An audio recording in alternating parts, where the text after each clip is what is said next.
Number 5. The Ghost Bride of Galvez. To Texans, it's no secret that Hotel Galvez is haunted. The Grand Galvez, as it's known now, first opened its doors in 1911, and since then has been said to be home to all manner of haunting, but the most retold story is that of Audra, the Ghost Bride of Galvez. Audra was a 25-year-old bride-to-be getting married there. Her betrothed was a young sailor who would frequently leave her on her lonesome while he was out on a voyage. During the periods where the sea would separate the two lovers, Audra would rent out room 501, climb out the ladder to the rooftop, and wait on the rooftop turret with love in her heart for her sweetheart to return. Now, one day during a catastrophic storm, Audra was told that her fiance's ship capsized, and overcome with grief, Audra took her own life on the roof of the hotel. Tragically, as if this wasn't sad enough, her groom would arrive a few days later, eager to surprise and re-encounter his bride as he'd survived the capsizing. And although he was never able to be with her physically again, if you believe the stories, she might still linger around the premises. Visitors claim that Audra frequents the 5th floor, and in particular, her spirit tends to hang around the matrimonial suite and room 501. Some claim they hear random doors slamming, or strong currents of chills, flickering lights, the usual who's who of a ghost haunting a hotel. Other stories tell of seeing a candle lit on the rooftop, wondering if it's the ghost of Audra still waiting for her beloved to come back to her. The attendants at the Galvez claim that there's difficulties making electronic keys for room 501 since they're prone to malfunction frequently. Visitors to the Galvez go out specifically looking for Audra now, hoping to catch a glimpse of the spirit. If you ever go to Texas, be sure to check it out if you're brave enough. And if you're looking for more freaky stories, true crime, ghosts, cryptids, basically the whole 9 yards, Top 5 Scary has all of that and then some. So click on that bell and click on through and subscribe and find something to scream at. But do that at the end of this video, okay? We got way more mysteries in Texas coming up. Number 4. The Icebox Killer. The Icebox Killer refers to an incredibly grisly crime that haunted Houston, and if you believe the conspiracies, might be entangled in a much larger web of interest. Take a listen to this brutal crime. On June 23, 1965, 2 Houston police officers were sent for a fairly benign wellness check and went to investigate the home of a suburban family, the Rogers, Fred and Edwina, and their son Charles. Edwina's nephew was concerned because he hadn't seen or heard from his aunt in a concerning amount of time. The 2 officers went to check the house and got no response from a knock. A look around in the backyard, they found a makeshift barricade on the back door, which was more than a little suspicious, so they entered the house. One of the 2 detectives opened the fridge instinctively and saw a pile of raw meat in the fridge. The detective dismissed it as boar or pig, and you can probably see where this is going. They opened the vegetable crisper and were disgusted at what they found: the heads of Edwina and Fred Rogers. Police suspected initially that the son Charles had been behind it, but why, no one was particularly sure. Now, here's where this already upsetting strange case gets wild. There are allegations that Charles Rogers was present the day of the JFK assassination, and some allege he was one of the 3 tramps photographed with police escort by Dealey Plaza. The conspiracy alleges that Charles Rogers, who was a former Marine and served in the Office of Naval Intelligence, was involved somehow in the larger assassination plot, and the claim is that somehow his parents discovered his involvement with the conspiracy and he had to silence them and flee. A bold claim, but Charles Rogers was never found. No proof of a body, despite being declared dead. Now, did he vanish? Or was he himself silenced to tie up a loose knot as part of something infinitely larger than himself? We may never truly have the answers for this one. Number 3. UFO Sighting. In December 29, 1980, Betty Cash saw something on the outskirts of Houston near Dayton that would change the course of her life forever, as she made a close encounter of the 3rd kind. She was driving her friend Vicki Landrum and Landrum's grandson home one night at 9 p.m. when the 3 of them noticed a bright light in the sky. Betty Cash described it like this: "We didn't know what it was, but we knew there was something that was lighting up the sky. We all began to feel heat, and all of a sudden Vicki screamed for me to stop. When I stopped, I went forward and her handprint was embedded in the dash of the car, and I thought, well, I've got to see what this is. So I got out, I walked towards the front of the car, and I stood there looking up, trying to figure out what this object was. Then a diamond-shaped object appeared with flames shooting out. The heat was tremendous. When I reached for the door handle, the door was so hot I couldn't even begin to open it. The only thing I was thinking was, are we gonna get out of here alive? And then seemingly as soon as it appeared, it disappeared, and Landrum stated that moments later, a large squadron of black helicopters soared over the area.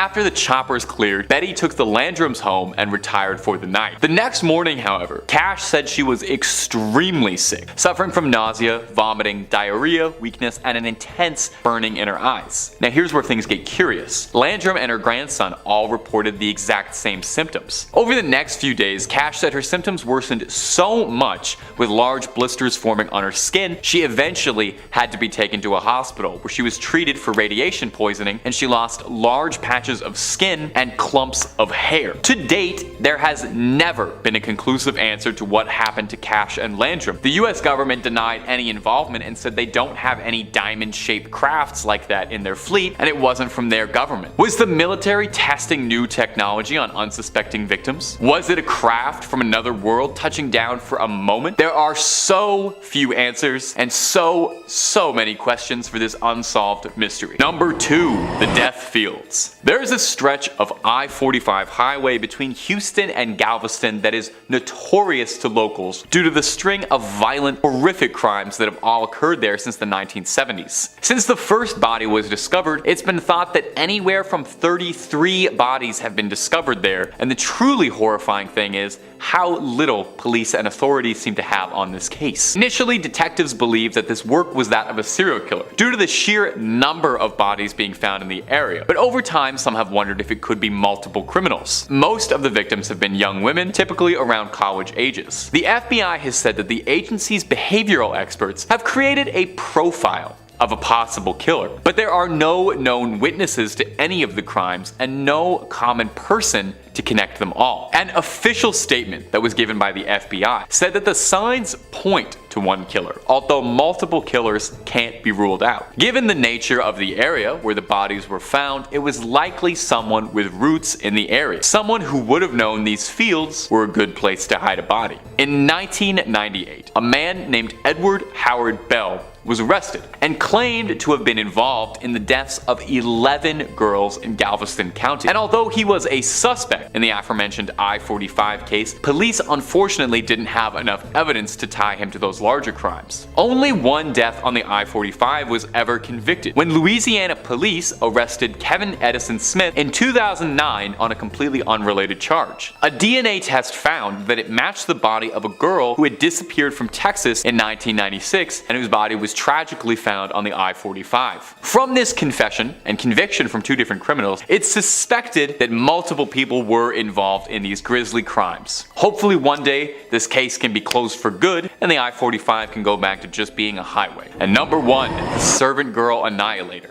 Perhaps one of the most infamous criminals to ever live in Austin, and to this day is still anonymous and possibly will forever. The Servant Girl Annihilator, absolutely brutally named, I cannot believe they called him that, was a serial killer who preyed on young women in Austin between 1884 and 85. He is thought by some to be America's first serial killer, hardly a badge of honor if you ask me. He attacked wantonly, and despite his name, he was not exclusively targeting women. He fatally attacked 7 women, 1 man, and additionally seriously injured 6 women and 2 men. All of his victims he would attack indoors while asleep and then would finish the job outside, leaving them to be found. His victims were all posed in similar manners and were all found with a sharp object inserted into their ears. Texan lawman started a manhunt for the criminal, arresting 400 men in the year of 85 in a desperate attempt for any leads on who was terrorizing the community. Interestingly, the top theory of elected officials at the time was that the Servant Girl Annihilator couldn't possibly have been committing all of these crimes by himself as one lone deranged criminal, but rather an identity shared by a group of men carrying out heinous acts all together. Now, in the end, no one was ever successfully accused of being the Servant Girl Annihilator. And what happened to him was additional police patrols and civilian militias around Austin ended up scaring the Annihilator off. Or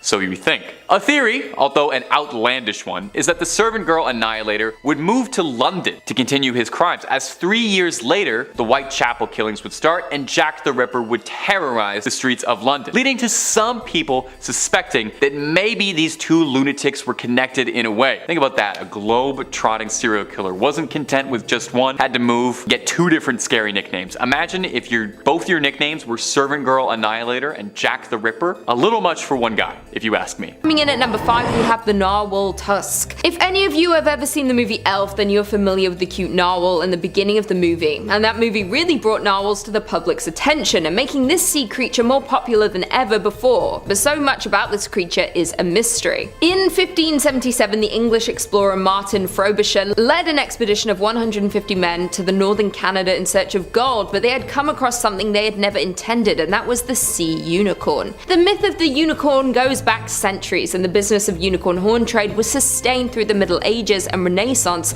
by Vikings who killed the so-called sea unicorns, cut off their horns and sold them for an astronomical price. As European naturalists became more familiar with the world's animal, the myth of the unicorn faded, but mystery of the sea unicorn continued. Frobisher's discovery was actually what we know today as the narwhal, but the horn itself continues to be speculated by many. But the horn is apparently not a horn at all, but is a tooth. The relatives of narwhals include species like the beluga whales, orcas and dolphins, but the mystery remains of how did this massive freakish tooth evolve in this one specific species after its ancestors branched off from whales with ordinary teeth. Many scientists and researchers debate about what this tooth is used for, and some suggest it's an acoustic probe, a rudder, an ice picker, or a spear for battling predators. These creatures don't make it easy for researchers to see them use their tusk for anything at all, so it makes many people continue to question it. Many have come up with many different theories about this so-called horn and what they use it for and why they have it. It has created a huge debate between researchers and scientists to this day, but no definite answer has come out to this day. In at number 4 we have the Submarine Disappearances in 1968. This is one giant mysterious situation, which is the disappearance of 4 submarines from 4 different countries in 1968. The USS Scorpion, a Soviet submarine K-129, a French submarine Minerve, and the INS Dakar went inexplicably missing over just a 5-month period,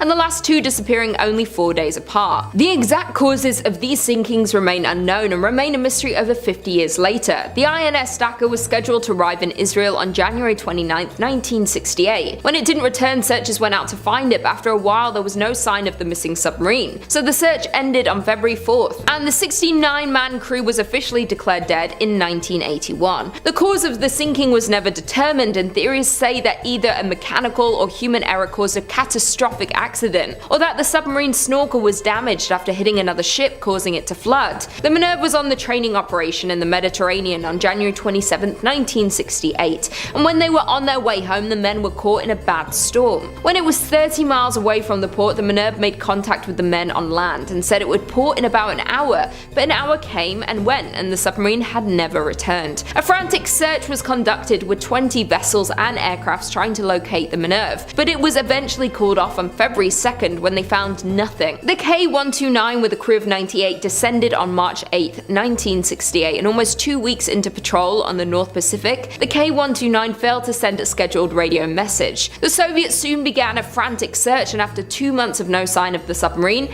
they gave up their search. The cause of the ship sinking remains unknown and will likely never be known. Almost 3 months after the K-129, the USS Scorpion, a nuclear-powered attack submarine with a crew of 99 men, went missing in the Atlantic while on its way back from a patrol in the Mediterranean.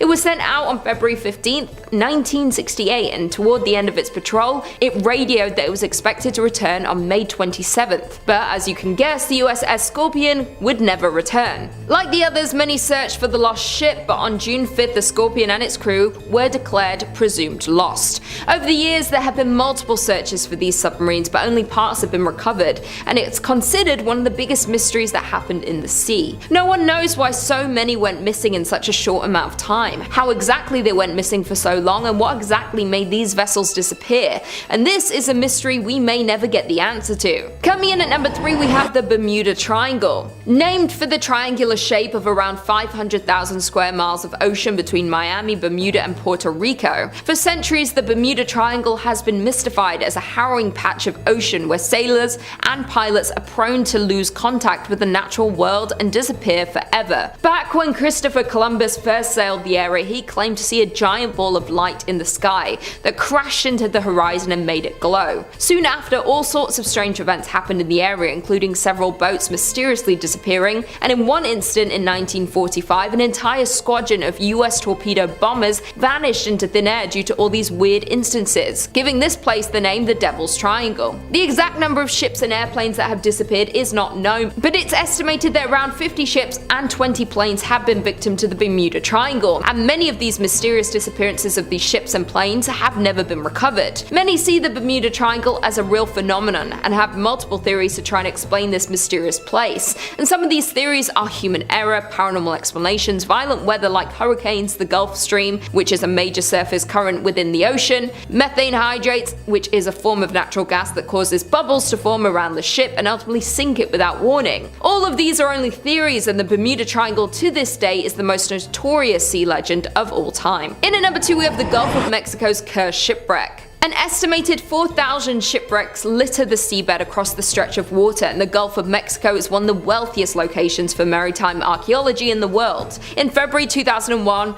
oil workers for ExxonMobil were laying some pipeline when they happened to stumble upon a shipwreck about 2,600 feet deep. After discovering the wreckage, a team was assembled to explore this mysterious ship, but nothing seemed to go right. The exploration submarine malfunctioned right as it was getting ready to go down to check out the wreck, and that was only the beginning of these mysterious malfunctions. Others include video monitors going out whenever they fired their thrusters, sonars breaking, and hydraulics going haywire with no explanation for any of these problems. After nothing working and things continuing to break, the Navy sent a researcher submarine down to investigate the wreckage, and on the way down it suddenly self-destructed, and somehow when it finally did get to the wreck, its arms were too short to reach anything. 6 months later, in July in 2002, a team working aboard the NR-1 decided to launch a robotic sub down to the wreck site, but the malfunctions continued. The second the rover entered the water, it veered to the right and went out of control. The tether had caught in the propellers, which caused the vessel to smash into the underside of the ship, and the rover was never recovered. Later in the summer of 2002, the curse would continue as a ship from Sustainable Sea Program of the NOAA offered to pick up artifacts from the site. The first time the vessel attempted to leave the dock, debris was lodged in the propeller. The second time, the propeller locked and the ship ended up in dry lock, needing repairs. Over the years, many others have tried to learn more about this wreck, but little was found, and what was found wasn't at all helpful.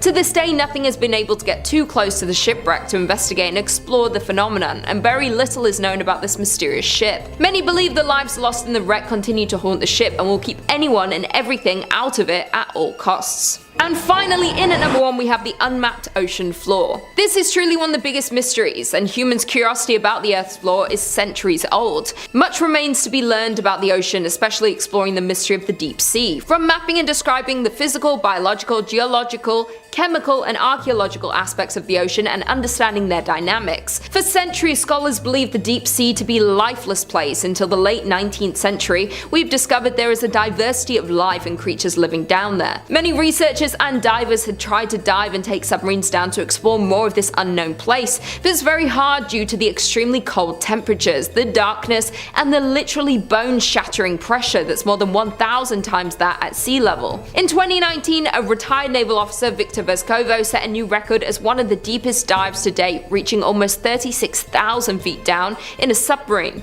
into the deepest place on Earth, the Marianas Trench. The ocean covers more than 70% of the planet's surface, driving weather, regulating temperature, and ultimately supporting all life's organisms. Throughout history, the ocean has been a vital source of sustenance, transport, commerce, growth, and inspiration. But to this day, more than 80% of the ocean remains unmapped, unobserved, and unexplored, and it's still unknown how deep the ocean really is. Given the high degree of difficulty and cost in exploring our ocean using underwater vehicles, researchers have relied heavily on technologies such as sonar to generate maps of the seafloor, but currently less than 10% of the global ocean is mapped using modern sonar technology, and only about 35% of the United States have been mapped using modern methods. As we go deeper into the ocean floor, it's too deep for this modern technology because it's too remote and dark for this type of visual mapping. So if you go swimming in the ocean, it's very unknown of what is swimming and living below you. But scientists and researchers continue to develop technologies to unlock the many secrets of the ocean. The NOAA is working to increase our understanding of the ocean realm. Off at number 5, the tomb of Antony and Cleopatra. Now, the legendary Roman politician and general Marcus Antonius, alongside his kindred spirit Cleopatra, may well be the most notorious lovers in the history of our civilization, and although mountains upon mountains of literature have been written about their star-crossed fate, the real mystery of Antony and Cleopatra came after they had both slipped from this mortal coil. Now, if you know anything about the Roman conquest of Egypt, you'll know that around 30 BC, Mark Antony and Cleopatra were not in the Romans' best books, and a general known as Octavian had waged a long and bloody campaign to bring Cleopatra's reign to an end, which he ultimately won, but sadly for us, that's where the trail runs cold, with no leads as to the two lovers' final resting place. One of the greatest unsolved mysteries in antiquity is the exact location of the final burial place of Antony and Cleopatra, but according to several ancient historians, Tonius and Plutarch to name a few, it was recorded that Octavian had permitted the two to be buried together as their surviving children were taken back to Rome to be raised as Roman citizens. There are several leads that their tomb was located somewhere west of Alexandria, but numerous excavations throughout history have proven fruitless. However, they did come close, and between 2008 and 2009, reports of the prestigious Egyptologist Zahi Hawass having found evidence of their fated tomb came to light. Although no concrete evidence has been unearthed, relics and memorial coins of the lovers have been found in small ceremonial tombs, perhaps pointing toward Cleopatra's and Antony's tomb being somewhere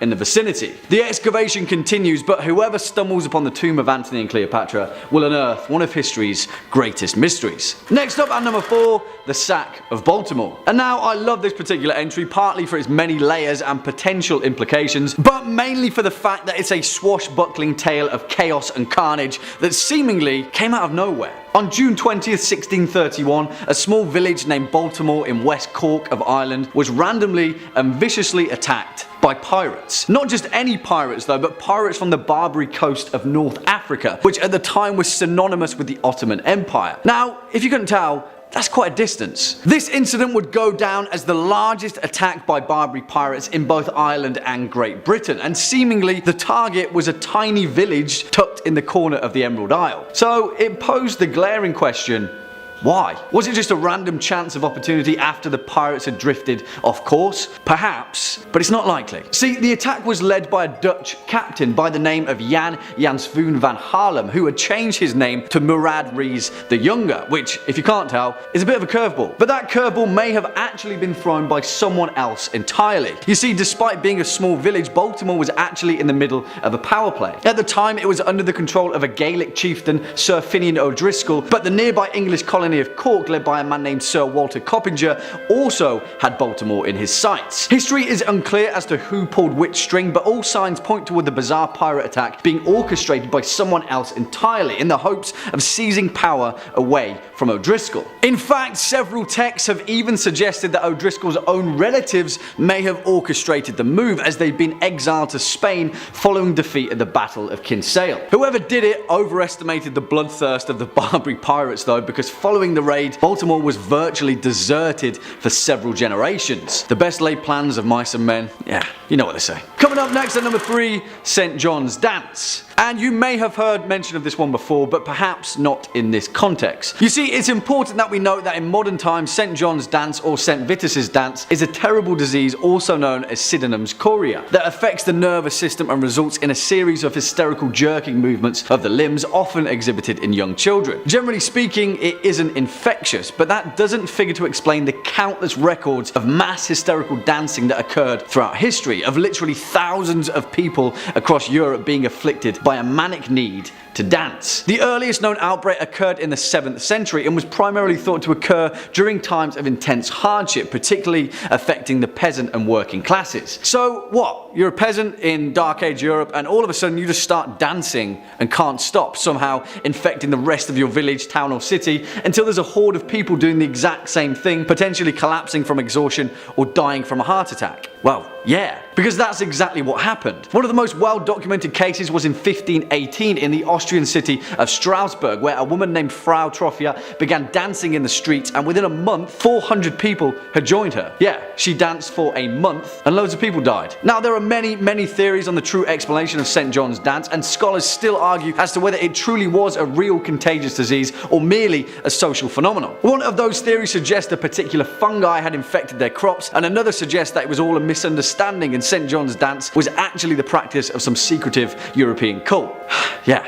Beats me, guys. Swinging in at number 2, the remains of Richard III. And this one, strangely enough, is the perfect blend of ancient mystery and potentially contemporary unexplainable intrigue. Because that's exactly what you all came for, right? Also, I mean, this one is already pretty much solved, but it's in the details where its mystery truly shines. We all know Richard III, right? A horse, my kingdom for a horse. But well, apparently this woman, Scottish author and historian Philippa Langley, knew him a little bit better than anyone else did. Now, it's important to note that history had long forgotten the final resting place of Richard III, the last Plantagenet king of England, and after his defeat at the Battle of Bosworth, his remains were scattered to the winds of history. After all, history is written by the winners. Well, let's fast forward to modern times when in September 2012, Philippa Langley led an excavation of a car park in Leicester city centre. A few signs pointed toward it potentially being the ruined remains of Greyfriars Church, but in the words of Langley, she had a strange feeling, one that she couldn't quite place, and something was telling her that Richard III was buried beneath that very car park. Now, the dig team was on a very tight budget and only had one chance at excavating a tiny portion of the car park. And guess what? The exact place that Philippa Langley had a strange feeling about turned out to be the final resting place of Richard III's remains. And not only that, but the parking space that he was buried beneath was marked with a large painted R on the tarmac, used to signify a reserved parking space. I mean, all of this can be explained away, right? Eventually someone would have found the remains of the dead king, but you can't deny the fact that the strange cosmic coincidence that led Langley to his final resting place is much more mysterious than a dead English king in a car park. And finally, coming in at our number 1 spot, the Tunguska Event. And I absolutely love this entry for its cosmic significance alone and the potential warning sign that we should all be very wary of. Let's head on over to remote Siberia, where on the bright summer morning of the 30th of June 1908, a massive impact explosion, the likes of which has never before been seen in human history, completely flattened a remote area of the Siberian wilderness, covering over 2,000 square kilometers of isolated forest. As far as we know, no one was caught in the blast, but if they were, they would have certainly been obliterated by a shockwave 1,000 times greater than that of the Hiroshima atomic bomb. The Tunguska explosion completely flattened over 80 million trees in its blast radius, rupturing their roots like grass to a lawnmower. 50 or so miles away, those native to the region were knocked flat on their feet by the blast, windows shattered and buildings subsided. For all intents and purposes, it was the result of an unimaginable power. And if Tunguska had occurred over a metropolitan area, an entire city would have likely been flattened. So, what was it? Well, the leading scientific consensus is that the explosion of the Tunguska event was caused by the impact of a small asteroid, one that had possibly burned up in Earth's atmosphere and then produced a shockwave that resulted in the aforementioned cataclysm. However, not everyone buys that hypothesis, and many other researchers and scientists have proposed the Tunguska event being the result of a leak of natural gas from deep within the Earth's crust that became ignited by a storm and resulted in the Tunguska Hellfire. Most evidence though points towards Tunguska being the result of an asteroid, albeit one that luckily somehow missed the vast majority of our entire populated planet. It's also important to note that researchers believe Tunguska to be the result of a small asteroid, which is a terrifying thought in itself. It poses an incredibly important question: how would our history have been shaped if the Tunguska event occurred somewhere else? What if its intended target had changed? And more importantly, are we prepared if it ever happens again? Off at number 5, Stone Tongue. Which again is a pretty damn awesome name for a death metal band, right? But if you're a fan of this series, you'll already know that lists like these are literal golden skull mines for naming yourselves in all your death metal glory. So metalheads that are looking for a band name, take note, please. And also, thank me later. Anyway, Stone Tongue. Let's first cast our gaze back to 1991 in Northamptonshire, Britain, where archaeologists discovered a gruesome and even stranger mutilation that emerged from the remains of Roman Britain. Now, it's no hidden secret that Britain is littered with instances of intrigue from the Roman occupation of Britain, but this one in particular seemingly doesn't fit any sort of logic, or any of the many other mysteries of ancient Britain. At the bottom of a burial pit, buried beneath dozens of other bodies, archaeologists found the skeleton of a man whose tongue had apparently been amputated and instead replaced with a flat stone wedged into his mouth. The burial site at Stanwick near the River Nene dates back from between the 3rd or 4th centuries, where people in Roman Britain would have congregated in small farming communities. Now, it's certainly not rare to find makeshift burial pits in Roman Britain. In fact, they are a dime a dozen. But the strange thing was, this guy was buried at the bottom, face down, And not only was he buried face down, which would usually indicate some sort of fear of him by the community, but his tongue was cut out and replaced with a stone. As researchers noted, this was something that just hasn't ever been identified as a practice so far in archaeological records. There are no other known occurrences of this ever happening in Roman Britain, so far anyway. And the fact that this was on top of the matter of him being buried face down, well, who the hell was he? What was he doing? It is believed that the man would have been in his 30s at the time of his death, and one theory is that he had mental health issues and was actually responsible for severing his own tongue.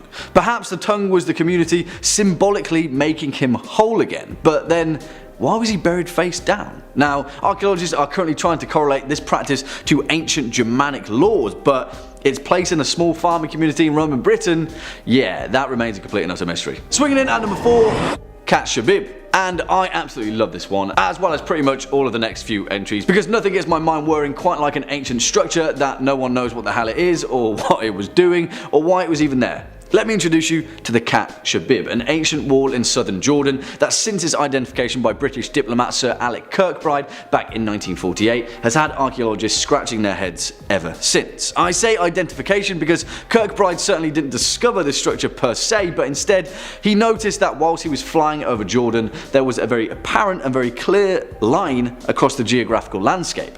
A wall, in fact, that ran 150 kilometers, making it the longest linear archaeological site in Jordan. Now, why would anyone build a wall of such length? Now, the Romans had reason to with the Picts, ancient China had reason to with Genghis Khan, but Cat Shabib? What's that all about? The thing is though, whilst the purpose of this wall is the frantic subject of debate, we do know who built it. The semi-nomadic Bedouin people led by the Arab prince Amir Shabib. Historically, there is a certain recognition of the Bedouin people using the wall, but there is still no concrete evidence to determine its purpose. Archaeologists during the 1940s and 1950s argued that the Cat Shabib was used for military and defense purposes. However, there is a clear problem with that assumption. This wall is far too low for it to have ever been a successful defensive mechanism, and although it is massive in length, at best estimates it stood at around just 1.5 meters high. What was it keeping out? Not a lot. So then why have archaeologists also discovered over 100 ruined towers across its span? Yeah, more and more questions. Oh, and also, did I mention that best estimates point toward it being built in the Iron Age? Yeah, Cat Shabib everybody, a complete and utter mystery. Next up at number 3, the Golan Structure. Alright guys, if Cat Shabib had you scratching your head, then the Golan Structure is going to require some form of head scratching machinery. Let me introduce you to the Golan Structure, also known as Rajum el-Hiri, an ancient megalithic monument that resides in the Israeli-occupied portion of Golan Heights, just off of the east coast of the Sea of Galilee. Made up of more than 42,000 basalt rocks arranged in concentric circles with a mound that is 15 foot tall at its centre, the Golan Structure has often been referred to as the Stonehenge of the Levant. Why?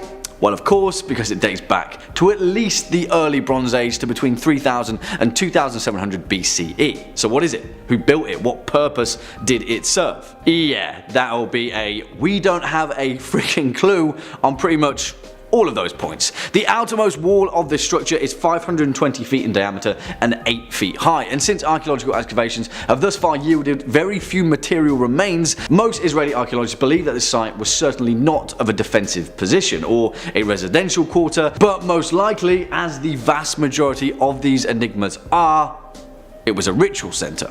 And not only that, but a ritual center that is possibly linked to the cult of the dead. But on that note, there's even more of a mystery, because so far no human remains have ever been found at the site, only objects pointing to its function as some kind of tomb.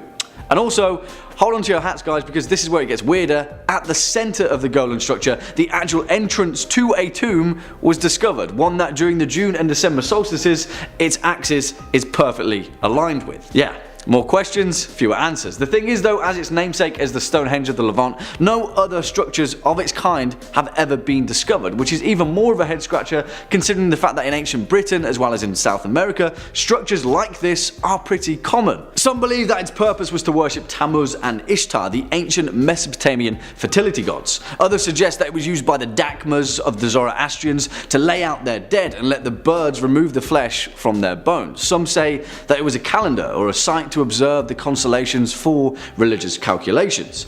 Maybe it was all of these things at some point in time, but as it remains, we may never know. Coming in at number 2, the Great Lakes Copper Mystery. Oh boy, here we go. If you're not already feeling perplexed at the mysteries of the ancient world, then I'm fairly certain that this one will knock your metaphorical socks off. In the wilds of Michigan's Isle Royal National Park, it remains a beautiful and remote location, but thousands of years ago, the island was home to a thriving mining industry. Yes, mining. The rich veins of copper that ripple through the site's bedrock certainly drew the attention of the early Native Americans, and the fact that they diligently used this ore to make tools and jewelry is evident still. But the actual extent of their operation remains a complete and utter mystery. Why? Well, because around 6,500 years ago, there is clear and startling evidence to suggest that roughly 500,000 tons of copper was mined from the land. 500,000 tons of copper, which simply put, is a staggering amount. Now, the copper culture complex is an astounding feat of ancient civilization regardless, but here is where our mystery takes another turn. You know why? Because Michigan copper is some of the purest copper on the planet. Keep that thought in mind. And 500,000 tons of it, well, frankly put, there should be more evidence to its use throughout the Midwest. Now, I'm going to take a little bit of a leap here, and I'm going to point us toward another ancient mystery, one that occurred off the coast of Turkey roughly around the 14th century BC. A shipwreck that was discovered just off the east shore of Uluburun, discovered by a sponge diver back in 1982. Now, the Uluburun shipwreck is a bit of a mystery in and of itself, but it's with the content of its cargo that we're concerned with here. Within the hull of the shipwreck, over 10 tons of copper oxide ingots were discovered. Now, oxide ingots, which are named so down to the fact that they are shaped with rectangular handholds on either side, were relatively common in the late Bronze Age period of the Mediterranean Sea. You know what is weird? Testing on these ingots later discovered that they were extraordinarily pure for others of its kind. In fact, more than 99.5% pure. The oxides themselves were brittle blister copper with voids and slag bits that only occur when multiple pourings were made outdoors over wood fires. There is only one type of ore of this purity, Michigan copper, the kind mined over 6,500 years ago in the copper culture complex of North America. Yeah, beats me, guys. And finally, coming in at number 1 spot, the Ness of Broadgar. And I absolutely adore this particular Neolithic mystery, and at the moment this is pretty much my direct inspiration for scholarly study of the ancient world. Now, we've covered this area quite a few times on this channel, and if you'd like to find out more about places like Skara Brae, the ancient site discovered on the Orkney Isles of northern Scotland, then please check out our Scottish history list, and also, you know, do your own discovering, because Neolithic Orkney is absolutely amazing. But there's another place that is even more remarkable than Skara Brae, the Ness of Broadgar, perhaps one of the most important discoveries in archaeological record depicting just what the hell was going on during the Neolithic period of ancient Britain. Now, back in 2003, in a site that occupies the central position with the Orkney archipelago that lies between the locks of Stenness and Harray, an imposing complex of monuments were discovered, a series of structures that seemingly were of pivotal importance to Neolithic Orcadians, and perhaps even further afield, perhaps even the whole of ancient Britain. The site itself, which lies between the already discovered Ring of Broadgar, a Neolithic stone circle that has its own mysteries, as well as the equally mysterious stones of Stenness, dates back to at least 3,300 BC. As of 2016, 14 structures have been discovered, with many of them being built on top of each other, suggesting perhaps an even older use of this site and a location of incredible importance to the Neolithic people of ancient Britain. Without a doubt though, the most impressive structure, known as Structure 10, which appears to be a Neolithic pyramid, is even more of a head scratcher. Yeah, I just said Neolithic pyramid. Around this site, which was used prolifically up until around 2200 BCE, after which it abruptly stopped, archaeologists have since discovered the bones of approximately 400 cattle, around which the carcasses of several red deer were placed, with many of their tibia bones being cracked and extracted for marrow, suggesting the site of a feast. Do you know what's weirder though? During this event, there is also evidence of the temple being largely destroyed, brick by brick. Seemingly, for some reason, the Neolithic Orcadians built this site as a place of incredible importance, used it for 1,000 years, and then one day threw a party and tore the whole thing down. I have no idea, guys, but most importantly, I want to know. Well, there we have it, folks. Our list of the top 5 mysterious unsolved events in history. Part 3. What do you guys think? Do you agree, disagree? Have any more to add to this list? Then please let us know your thoughts down in the comment section below, as well as any choice picks of your own. Before we depart from today's video, though, let's first take a quick look at some of your more creative comments from over the past few days.